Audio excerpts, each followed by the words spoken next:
गुरुबर चरणों में तेरे ठिकाना रहे।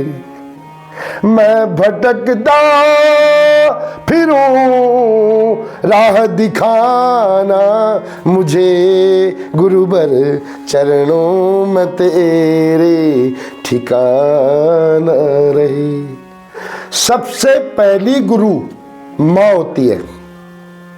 अगर माँ स्ट्रांग है तो बच्चे सुधरेंगे, ये गारंटेड है। अगर माँ स्ट्रांग है तो बच्चे सुधरेंगे, ये गारंटेड है। पिता का नहीं चलता इतना। इसलिए मेरी माताओं से अनुरोध है कि अपने बच्चों का भविष्य उनके हाथ में है दोस्तों,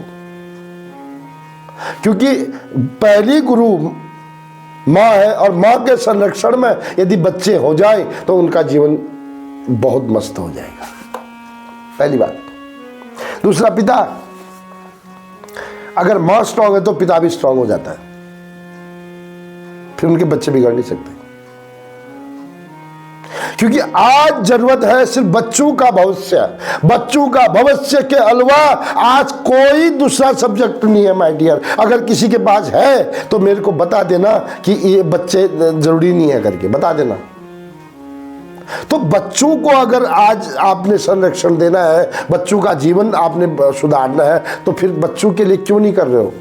बच्चों को सबसे पहले चाहिए सांस्कृतिक शिक्षा, सबसे पहले अनुशासन की शिक्षा, सबसे पहले उनको वेदों की शिक्षा।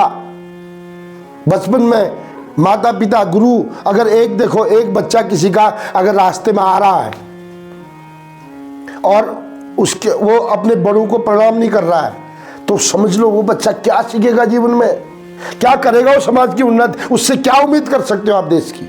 तो ये माँ सिखाती है। माँ को बच्चों को नफरत नहीं सिखानी चाहिए। मेरी माता बहनें, मैं बता रहा हूं, देखो कई लोग बोलते हैं कि तू ठेकेदार थोड़ी है, कई मतलब, हालांकि मेरे को तो आज तक नहीं कहा किसी ने, लेकिन दूसरे को बोलते हैं, हम सोशल मीडिया पर देखते हैं ना, आप ठेकेदार हो क्या? भाई साहब, हम किसी को जोर नहीं कर रहे हैं। सोशल मीडिया में अपनी राय रख सकते हैं और अच्छी राय है, जिसको बुरा लगे तो माफ कर देना, ठीक है? प्लीज पहले ही माफी मांग लेता हूं, बुरा मत मानना। लेकिन जिसको अच्छा लगता है, दो चार को अच्छा भी तो लगता है, दो चार को बहुत अच्छी लगती है हमारी बात है, और वो अपने बच्चों को उसी हिसाब से डालने का प्रयास भी कर रहे हैं, डालते भी है। तो मैं चाहता हूं कि बच्चे, मां सुधार सकती है। अब मां को क्या करना है? बच्चों को नफरत नहीं सिखानी है, एक अपने मतलब अपनी भक्ति करनी है, भक्ति उनको सिखानी है। बाद में बुढ़ापे में वो बच्चे कभी फिर गाली नहीं देंगे, वो ये नहीं बोलेंगे कि मां चुप बैठो, कभी नहीं बोलेंगे, वो प्रणाम करेंगे। राम जी क्या बोलते थे? प्रातः उठी सोना नहीं, मात पिता गुरु ना वही माता।